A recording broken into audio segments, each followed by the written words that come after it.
देश की 18वीं लोकसभा के आम चुनावों का बिगुल बज गया है और अब सभी पार्टियां इस कोशिश में जुट गई हैं कि अपने मतदाताओं की संख्या बढ़ाई जाए और उस संख्या बल को बढ़ाने के लिए जो कुछ यहां पर जुगाड़बाजी है उसमें भी अब सभी राजनीतिक दल जुट गए हैं। सबसे पहले तो यहां पर गठजोड़ की यहां खेल एक शुरू होता है, यानी कि गठबंधन शुरू होता है। यहां विचारधारा जिनसे मिलती है उनके साथ गठबंधन होता है, लेकिन अब तो जिनसे विचारधारा विपरीत होती है और चुनाव आते आते विचारधारा एक समान हो जाती है, उनसे भी गठबंधन मिल जाता है और फिर गठबंधन में टूट भी होती है। बात हो रही है यहां पर उत्तर प्रदेश में इंडिया गठबंधन में समाजवादी पार्टी जो कहीं ना कहीं उत्तर प्रदेश में इंडिया गठबंधन की ड्राइविंग सीट पर सवार है और उसका सबसे तो पहले जिस तरीके से जयंत चौधरी आरएलडी ने साथ छोड़ा, उसके बाद पल्लवी पटेल ने साथ छोड़ा, फिर चंद्रशेखर आजाद के साथ दाल गल नहीं पाई, उन्होंने भी साथ छोड़ दिया।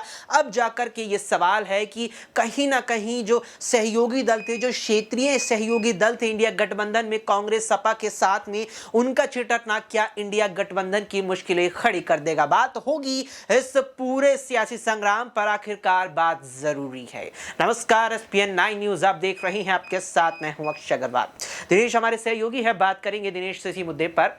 दिनेश, जिस तरीके से कारवां बढ़ता चला जा रहा था इंडिया गठबंधन का, 26 राजनीतिक दल एक साथ एक मंच पर नजर आ रहे थे, बढ़े 27 हुए, 28 हुए और फिर वो घटने शुरू हो गए। उत्तर प्रदेश में झटका लगा, बिहार में झटका लगा, पश्चिम बंगाल में भी ममता का रुख बेहद ही यहां निराशाजनक देखने को मिला। यूपी की बात की जाए तो पल्लवी पटेल अलग हुई, जयंत चौधरी पश्चिम में अलग हो गए और दलितों के मसीहा बनकर उभर रहे चंद्रशेखर आजाद अलग हो गए। क्या इंडिया गठबंधन की राहें मुश्किल होने वाली हैं? देखिए, उत्तर प्रदेश की बात करें, यहाँ पर अक्षय जिस तरीके से मुश्किलें अभी दिखाई दे रही हैं चुनाव से पहले, क्योंकि एक तरफ अखिलेश यादव ने अपने जो सूची जारी की थी उम्मीदवारों की, उसमें से 9 ऐसे उम्मीदवार हैं जिनके टिकट बदल दिए गए हैं। तो क्या ये टिकट बदलने का सिलसिला कहीं ना कहीं जो है किसी प्रेशर में किया जा रहा है, दबाव में किया जा रहा है? रामपुर से हमने देखा बड़ी हॉट सीट रही है, मुरादाबाद की सीट जो है हॉट सीट मानी जाती रही है। इसके अलावा मेरठ सीट सबसे बड़ी सीट है और हॉट सीट के रूप में इस वक्त 2024 के लोकसभा चुनाव में उसको देखा जा रहा है। तो ऐसे में कहीं ना कहीं जिन दलों ने यहाँ पर साथ छोड़ा है, चाहे पल्लवी पटेल की बात करें, चंद्रशेखर आजाद के साथ सहमति बन नहीं पाई, अखिलेश यादव अकेले एक नगीना सीट पर उनको देते हुए नजर आए और उसके बाद ये ऐलान करते हुए नजर आए कि चंद्रशेखर किसी सीट पर हमारे साथ चुनाव नहीं लड़ेंगे। यानी कि कहीं ना कहीं जो सीट शेयरिंग का फॉर्मूला था ये गले की फांस बन करके आया है। चाहे कांग्रेस पार्टी की बात कर लें या फिर यहाँ पर समाजवादी पार्टी की बात करें उत्तर प्रदेश के विशेष तौर पर, तो यहाँ पर मुश्किलें बढ़ती नजर आ रही हैं। और लोकसभा चुनाव के दरमियान जिस तरीके से अब तैयारियां शुरू हो चुकी हैं, भारतीय जनता पार्टी चाहती है कि लोकसभा चुनाव मजबूती से लड़ करके तीसरी बार हैट्रिक लगाई जाए और इसमें कहीं ना कहीं इंडिया गठबंधन जो वापसी की राहें देख रहा है। समाजवादी पार्टी सबसे बड़ी पार्टी है उत्तर प्रदेश में विपक्ष के रूप में देखें हम, तो ऐसे में कहीं ना कहीं समाजवादी पार्टी के प्रमुख अखिलेश यादव की जिम्मेदारी बनती है कि मजबूती से चुनाव लड़ करके और भाजपा को टक्कर दी जा सके। बिल्कुल, यहाँ पर मजबूती से चुनाव लड़के भाजपा को टक्कर दी जा सके। लेकिन एक बात राजनीति में अक्सर कही जाती है कि अपना कोई साथी अगर साथ छोड़ जाए और अकेले चुनाव लड़े तो वो सबसे ज्यादा चोट भी अपने को यानी खुद को पहुंच जाता है। अब जिस तरीके से अखिलेश के सहयोगी दल साथ छोड़ गए हैं, यहाँ सवाल बनता है कि चंद्रशेखर आजाद अलग चुनाव लड़ेंगे, पल्लवी पटेल अलग चुनाव लड़ेंगी, जयंत चौधरी तो एनडीए के यहाँ घर में जाकर के बैठ गए हैं। ऐसे में उनके अलग होने से, खासतौर पर पल्लवी और चंद्रशेखर के अलग होने से वोटों में सेंधमारी क्या अब अखिलेश की ही होगी? क्या इंडिया की वोटों को अब वे काटते नजर आएंगे या बीजेपी को यहां इंडिया की तरफ से फिर भी चुनौती देंगे? क्या लगता है दिनेश इस पर? देखिए, इस वक्त देखा जाए तो उत्तर प्रदेश में भारतीय जनता पार्टी मजबूत पार्टी के रूप में दिखाई दे रही है। वहीं इंडिया गठबंधन की बात करें तो अखिलेश यादव सबसे बड़ी और हॉट सीट जो है उनको लेकर के चिंतन मंथन कर रहे हैं। 2019 में जो चुनावी परिणाम आए थे उनसे बेहतर परिणाम इस वक्त वो चाहते हैं लोकसभा चुनाव में। इसके साथ साथ कांग्रेस पार्टी भी चाहती है कि यह न सिर्फ अमेठी रायबरेली तक सिमट कर रहा जाए, बल्कि जो 17 सीटें उनके खाते में आई है, चाहे बुलंदशहर की बात कर ले, गाजियाबाद की बात कर ले, अमरोहा की बात कर ले, ये तमाम ऐसी सीटें हैं जहां से कांग्रेस पार्टी की कोशिशें यही हैं कि मजबूती के साथ चुनाव लड़के और अपना एक जो सियासी आधार जो अमेठी और रायबरेली के बीच दिखाई देता है उसको तोड़ करके बाहर निकल कर आए।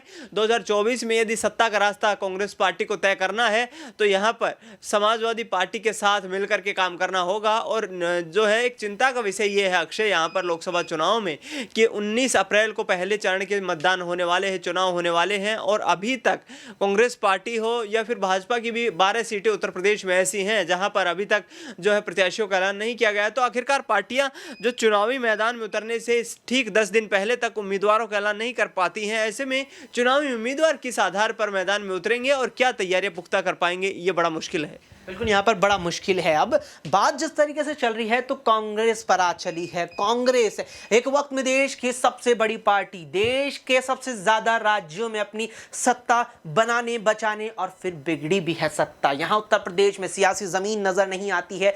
लोकसभा में भी चाहे विधानसभा की बात हो, बीते आम चुनावों की बात की जाए तो रायबरेली महज एक लोकसभा सीट उत्तर प्रदेश में कांग्रेस पार्टी जीत पाई थी 2019 के चुनावों में। 2014 चले तो 2 अमेठी के साथ रायबरेली के साथ अमेठी भी आया था उस वक्त, लेकिन 19 में अमेठी को गवा दिया। और अब अगर बात की जाए वो कांग्रेस जिसके खाते में 17 सीटें आई है, बीजेपी के 80 को लक्ष्य को रोकने के लिए कांग्रेस का विजय रथ आगे बढ़ रहा है। लेकिन यह रथ क्या वाकई में विजय का रथ है या फिर ये अपनी भी विजय यहां नहीं करा पाएगा? बड़ा सवाल यहां पर है। दिनेश, सवाल अगला मेरा रहेगा, बातचीत जैसे चल रही है कि कांग्रेस के खाते में 17 सीटें आई है और जो गढ़ के साथ घर भी कांग्रेस का अमेठी और रायबरेली कही जाती है ना, तो वहां उन सीटों पर अब तक प्रत्याशी उतारे गए हैं। साथ ही साथ ये भी चीज देखने को मिली है एक और, जहां बीजेपी की बात की जाए, केंद्रीय गृह मंत्री अमित शाह ने उत्तर प्रदेश की कई लोकसभा क्षेत्रों में जनसभाएं की। न केवल लोकसभा में बल्कि लोकसभा के अंतर्गत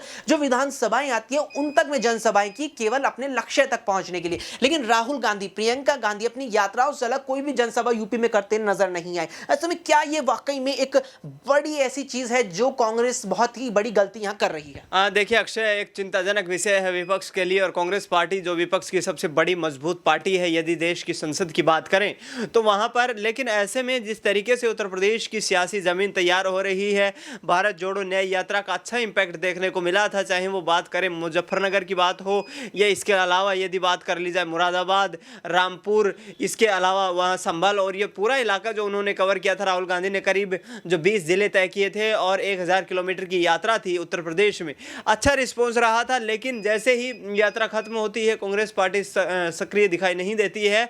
लोकसभा चुनाव है, अजय राय को वाराणसी से चुनावी मैदान में जरूर उतार दिया गया है, लेकिन उससे पहले प्रधानमंत्री नरेंद्र मोदी को टक्कर देने के लिए यदि अजय राय भी चुनावी मैदान में उतरे हैं तो कहीं ना कहीं कांग्रेस पार्टी को उतनी तगड़ी और उतनी पुख्ता तैयारियां यहां पर करनी होंगी जिससे कि प्रधानमंत्री को वहां पर रोका जाए। और यदि प्रधानमंत्री को रोकने में कामयाब होती है तो फिर बीजेपी को यहां से चारों खाने चित करने में कहीं ना कहीं कांग्रेस पार्टी यहां पर जो है सफलता पा सकती है। लेकिन यदि दूरस्थ रह करके, दूर दराज बना करके यहां पर लोगों के साथ, और चुनाव से ठीक पहले भी इतने सारे गंभीर मुद्दे होने के बाद भी यदि विपक्ष जो है सरकार को कटघरे में खड़ा नहीं कर पाता है तो वाकई में आगे आने वाला चुनाव मुश्किल हो सकता है। बिल्कुल, यहाँ पर आगे आने वाला चुनाव मुश्किल हो सकता है। साथ ही पुरानी कहावत फिर से जहन में आती है कि दिल्ली का रास्ता लखनऊ से होकर गुजरता है, यानी दिल्ली में केंद्र की सत्ता में स्थापित होना है तो लखनऊ वाले इस उत्तर प्रदेश को फतेह कीजिए, जहां से खुद प्रधानमंत्री नरेंद्र मोदी तीसरी मर्तबा चुनाव लड़ रहे हैं। ऐसे में अगर उन्हें यहां पर शांत कर दिया, उन्हें यहां पर अगर अजय राय ने कांग्रेस और सपा के इस गठजोड़ से रोक दिया तो बीजेपी को भी कांग्रेस, सपा और सभी दल मिलकर इंडिया गठबंधन की ओर से रोकने में कामयाब हो सकते हैं। लेकिन क्या वाकई में कामयाब हो पाएंगे या नहीं, इस पर आपकी क्या कुछ राय है, क्या कुछ इस पर आपका मानना है? कमेंट सेक्शन में हमें कमेंट करके जरूर बताएं। फिलहाल के लिए इस वीडियो में इतना ही। देश और दुनिया की तमाम खबरों के लिए देखते रहें SPN9 न्यूज़।